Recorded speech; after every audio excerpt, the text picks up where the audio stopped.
অভিনব কর্মসূচি আওয়ামী লীগ হরতাল পালন করছে আজকে বাংলাদেশে বিভিন্ন জায়গায়। আমরা ফেসবুকে দেখছি যে কোথাও কোথাও হরতালের মানে শূন্য রাস্তাঘাটের ছবি দেখিয়ে হরতাল সফল হয়েছে বলা হচ্ছে। আসলে আওয়ামী লীগ এই হরতাল থেকে আওয়ামী লীগের দলীয় কর্মসূচি মানে বা এটা কি ইম্প্যাক্ট পড়ছে রাজনীতিতে, বা আপনি কিভাবে দেখছেন যে কেন এই ধরনের কর্মসূচি আওয়ামী লীগ পালন করতে যাচ্ছে?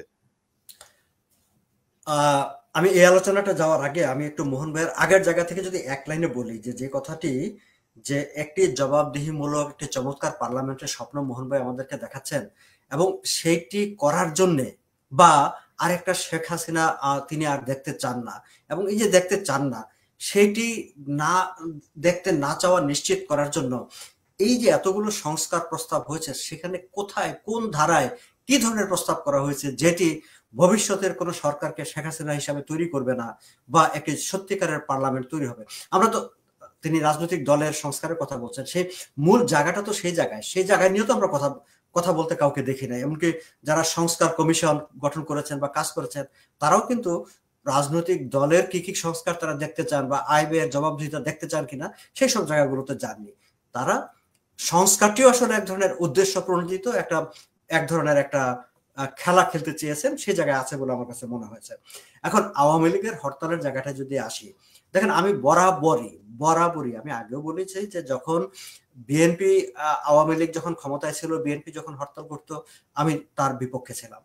যখন আওয়ামী লীগ হরতাল করতো বিএনপি ক্ষমতায় ছিল, তখন আমি হরতালের বিপক্ষে ছিলাম। আমি এখনো হরতালের বিপক্ষে, এবং আমি মনে করি যে আওয়ামী লীগ বছরের পর বছর ধরে হরতালের বিপক্ষে তারা কথাবার্তা বলেছে। এটি তাদের দলীয় কোনো কর্মসূচি কিনা সেটি পরিষ্কার না, যদিও বলা হয়েছে যে তাদের অফিসিয়াল যে ফেসবুক পেজ আছে সেখান থেকে এটি ঘোষণা করা হয়েছে, ফলে আমরা ধরে নিতে পারি যে এটি তাদের দলীয় কর্মসূচি।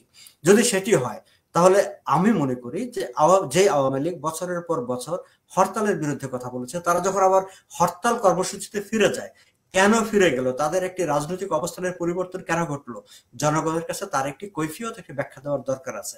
এবং তারও আগে আমি এইভাবে দেখি যে 5ই আগস্ট একটি আন্দোলনের মাধ্যমে আওয়ামী লীগের পতন ঘটেছে, আওয়ামী লীগ ক্ষমতাচ্যুত হয়েছে। এখন আওয়ামী লীগ ক্ষমতাচ্যুত হবার পর তারা আবার যখন রাজনীতিতে ফিরে আসবে, অবশ্যই ফিরে আসবে, তাদের ফিরে আসা উচিত, কিন্তু রাজনীতিতে যখন ফিরে আসবে তাদের প্রথমত দেশের মানুষের উদ্দেশ্যে একটি ব্যাখ্যা দেওয়া দরকার আছে, বক্তব্য দেওয়া দরকার আছে যে কি পরিস্থিতিতে তারা ক্ষমতা হারালো, তারা এখন নতুন করে কি করবে, কি করতে চায়, তাদের ভাবনাটা কি, তাদের কোথাও ভুল ছিল কিনা, ভুল থাকলে তাদের সংশোধনের উপায়টা কি। একই সঙ্গে তাদের যে দলীয় নেতা কর্মী আছে তাদের কাছে তাদের একটা ব্যাখ্যা দেওয়ার ব্যাপার আছে, তাদের একটা এক্সপ্লেনেশন দেওয়ার ব্যাপার আছে প্রথম, first, before they launch any programme, any কর্মসূচি। যদি সেটি না করা পর্যন্ত আমি মনে করি যে আওয়ামী লীগ যে কাজটি করছে সেই কাজটি কোনো অবস্থাতেই গ্রহণযোগ্য কোনো কাজ না। ফলে এই যে এই হরতাল যেটি ডেকেছে, আমি মনে করি যে আমি একবার একটা ফেসবুক একটা পোস্ট দিয়েছিলাম যে এটা একটা বিটলামি, I am sorry for the language, কিন্তু যে হরতাল ডাকা হয়েছে বা হরতালের নামে যেটি করছে আওয়ামী লীগ, বেসিক্যালি তারা একটা বিটলামি করছে, আমি এইভাবে দেখি।